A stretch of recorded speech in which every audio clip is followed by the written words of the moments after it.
Teman-teman, tahta pound for pound kini bukan lagi milik Islam Makhachev. Gelar paling prestisius dalam dunia MMA itu kini berpindah ke tangan Ilia Topuria. Tapi Islam gak panik. Ia juga gak bikin drama. Justru ia memberikan reaksi yang kalem tapi mengandung pesan tajam. Dalam event UFC Abu Dhabi, Islam buka suara. Ia menilai perubahan peringkat ini hanyalah bagian dari permainan promosi. Bukan karena kehebatan lawan, tapi karena strategi pasar. Dan satu hal yang pasti, Islam tidak akan tinggal diam. Dengan Jack Della Maddalena sudah di depan mata, Islam tahu jalannya kembali ke puncak harus dimulai dari sana. Dan jika waktunya tiba, pertarungan antara Makhachev versus Topuria akan jadi pertempuran dua dunia. Yang menarik, reaksi netizen pecinta MMA di media X pun membanjiri komentar. Banyak yang merasa Islam tetaplah raja sesungguhnya, bahwa singgasana itu cuma dipinjamkan sementara. Jadi, apakah Topuria siap mempertahankan gelar simbolis itu saat sang raja asli kembali menuntutnya? Dan jangan lewatkan juga dua tampilan hasil dari UFC Abu Dhabi hari ini.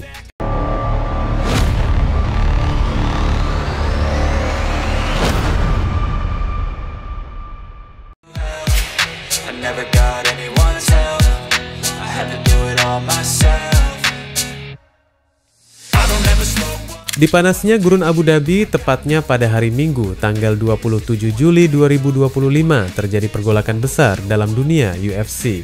Saat para petarung sibuk menimbang strategi, satu berita menghentak dunia MMA, Ilia Topuria dinobatkan sebagai petarung pound for pound nomor 1 di dunia sejak beberapa waktu lalu. Tapi bagi Islam Makhachev, nama itu bukan sekadar angka di daftar peringkat, teman-teman. Itu simbol yang harus diperjuangkan dengan darah, keringat, dan harga diri. Di tengah gemerlap UFC Abu Dhabi, Makhachev akhirnya buka suara. Dengan nada santai tapi mengandung bara api dalam nada bicaranya, ia menegaskan kalau langkah UFC menempatkan Topuria di puncak hanyalah bagian dari skema promosi. Sebuah langkah cerdas dari sisi bisnis, tapi bukan cerminan nyata dari hierarki kehebatan sejati dalam oktagon. Islam tidak melihat itu sebagai sebuah hinaan, tapi sebagai panggung megah yang sedang dipersiapkan untuk pertarungan terbesar, perebutan tahta pound for pound sejati. Pesannya jelas, teman-teman, dia tidak lari. Justru ia menantang. Tapi pertama-tama ada satu nama yang harus diselesaikan lebih dulu, Jack Della Maddalena, si monster asal Australia.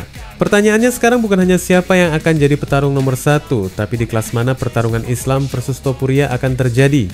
Apakah mereka akan adu keras di 155 atau naik kasta ke 170? Spekulasi mulai liar berseliweran.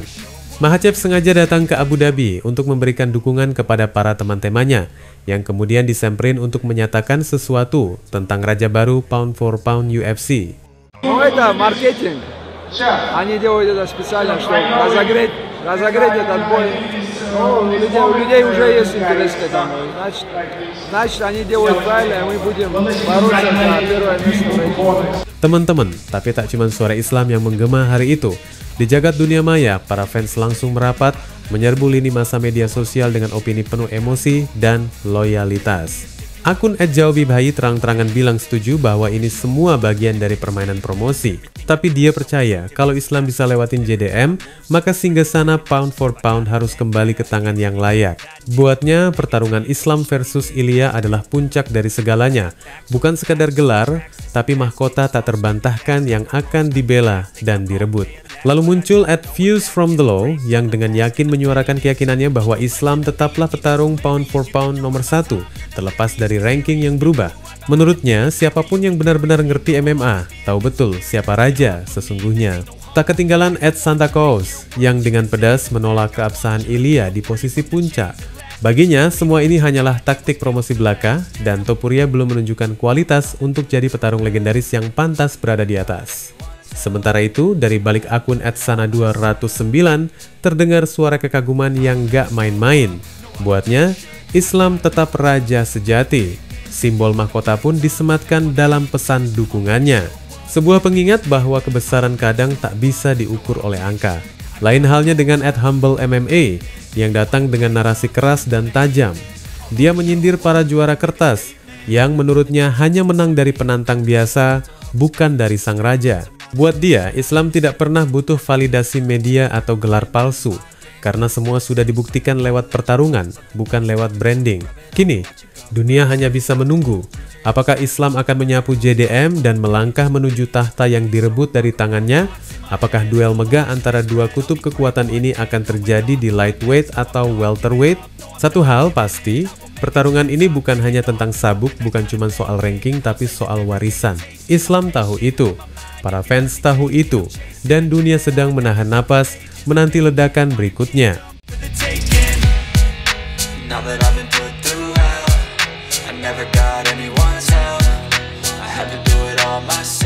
Di atas kanvas oktagon, dua petarung elit dunia baru saja mempersembahkan duel panas yang nyaris membakar arena.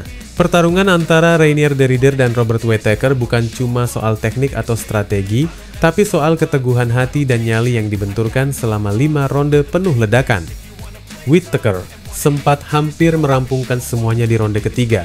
Sebuah pukulan akurat membuat de Ridder jatuh menghantam matras, dan momen itu langsung dimanfaatkan Whittaker dengan ground and pound bertubi-tubi. Banyak yang mengira ini bakal jadi akhir buat RDR. Tapi kenyataan berkata lain. De Ridder bukan petarung yang gampang tenggelam. Dengan naluri bertarung yang gila dan tekad baja, dia balik bangkit dan malah membalikkan keadaan. Di ronde yang sama, ia justru sukses mencuri perhatian juri dan publik. Ronde keempat dan kelima makin membuktikan kalau duel ini bukan untuk mereka yang berhati lemah. Saling balas serangan, saling uji stamina, keduanya berperang habis-habisan sampai bel terakhir berbunyi. Hasilnya, split decision yang bikin publik terbelah dua. 2 dari 3 juri memberikan skor tipis 48-47 untuk Reinier de Ridder, tapi 1 juri lainnya punya pandangan berbeda dan memberi angka yang sama untuk Whittaker. Hasil yang bikin ruang komentar meledak dan langsung jadi bahan perdebatan fans dan sesama petarung. Banyak yang merasa Whittaker lebih layak menang, bahwa Reaper sudah melakukan cukup banyak untuk mengamankan kemenangan. Tapi de Ridder tetap kalem. Dalam wawancara pasca laga, dia mengaku agak kaget karena salah satu juri dinilai memberikan penilaian yang menurutnya agak aneh. Dalam pikirannya, dia merasa sudah mengantongi 3 ronde dengan yakin. Tapi begitulah dunia MMA, kadang penilaian juri bisa jadi teka-teki yang nggak pernah benar-benar bisa ditebak.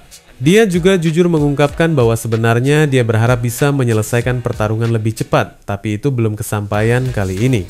Yang jelas, satu hal yang dia pastikan, di laga berikutnya, dia bakal cari penyelesaian yang mutlak, tanpa ruang untuk debat, tanpa celah untuk split decision.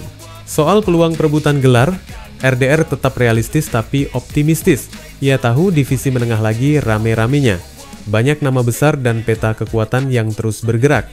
Tapi dia yakin dirinya masih termasuk dalam jajaran 5 petarung terbaik dunia. Dan lebih dari itu, dia ingin membuktikan bahwa dialah yang terbaik dari semuanya. Untuk saat ini, dia bilang butuh waktu buat healing. Bukan cuma fisik, tapi juga mental. Pertarungan berat seperti ini bukan sesuatu yang bisa langsung dilewati. Jadi, dia berniat ngilang dulu sebentar, mungkin rehat beberapa minggu, sebelum balik lagi ke sasana dan menyiapkan diri menghadapi tantangan berikutnya. Nah, sekarang tinggal satu pertanyaan penting teman-teman. Siapa yang pantas jadi lawan selanjutnya buat Reinier de Ridder? Apakah dia bakal langsung ditarik ke perebutan gelar, atau harus lewati satu ujian berat lagi? Yang jelas, setelah pertunjukan brutal semalam, satu hal udah pasti, RDR bukan petarung biasa. Dia adalah teka-teki yang belum terpecahkan sepenuhnya.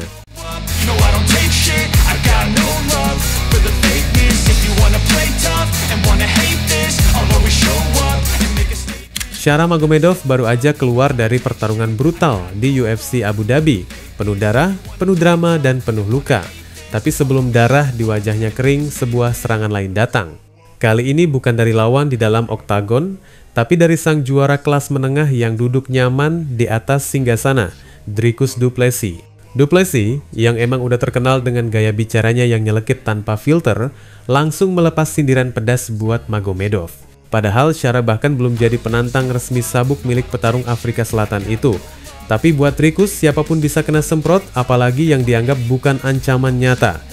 Magomedov, yang bertarung dengan semangat luar biasa dan dapat bonus Fight of the Night bareng Marc-André Barriault, justru jadi sasaran bully du Plessis. Dan bulinya bukan main, teman-teman. Di akun media sosialnya, Dricus dengan santainya ngejek Shara dengan panggilan Cyclops Leprechaun. Sindiran dua lapis itu nyentil dua hal sekaligus. 1. Kondisi mata Shara yang memang cuma bisa melihat dari satu sisi sejak insiden sparring bertahun-tahun lalu. Dan 2. Rambut merah ikalnya yang bikin dia tampak lebih kayak warga Irlandia daripada petarung keras asal Dagestan. Kejam? Bisa jadi. Tapi buat Dricus, ini bukan sekadar roasting. Ini adalah cara dia menunjukkan dominasi, baik sebagai juara di dalam kandang maupun sebagai raja perang mulut di luar oktagon. Yang bikin cerita ini makin pedes, Shera ternyata tampil buas banget di laga lawan Barrio. Di ronde pertama, dia langsung bikin muka lawan penuh luka dengan serangan tajam. Arena sempat berubah jadi kolam darah karena dua-duanya main keras dan gak ada yang mau mundur. Di ronde kedua, Shera sempat goyah gara-gara hook kanan Barrio yang tepat kena hidung dan boom, hidungnya langsung patah. Tapi siapa sangka petarung bermata satu itu justru makin gila. Di ronde ketiga, dia balik ambil kendali. Gaya bertarungnya yang unpredictable dan kombinasi serangan dari berbagai sudut bikin juri nggak punya alasan lain selain kasih skor kemenangan mutlak buat Shera. 29-28 dari ketiganya. Dan ya, meskipun dihina habis-habisan, Shera pulang bukan cuma bawa kemenangan, tapi juga bonus $50.000. Barrio juga kebagian angka yang sama, meskipun kepalanya robek kena sikutan tajam. Keduanya keluar dari oktagon kayak pejuang perang berdarah-darah, tapi juga ketawa di akhir pertarungan karena dompet makin tebal. Tapi buat teman-teman yang ngikutin drama ini, pertanyaannya bukan cuma soal siapa yang menang atau kalah. Yang menarik sekarang, apakah Dricus du Plessis sengaja mancing Shera buat masuk daftar tantangan berikutnya? Atau cuma sekadar flexing bahwa tahta di divisi ini tetap miliknya? Yang jelas, Shera udah nunjukin kalau cacat mata bukan alasan buat berhenti maju. Dan siapa tahu, sindiran tajam dari sang juara justru jadi bensin buat ngebakar ambisinya naik ke puncak divisi. Dunia MMA emang keras, teman-teman. Tapi justru dari kerasnya itu lahir kisah paling liar, kayak kisah malam panas antara Cyclops dan si Raja Mulut Tajam ini. Wassalamualaikum warahmatullahi wabarakatuh.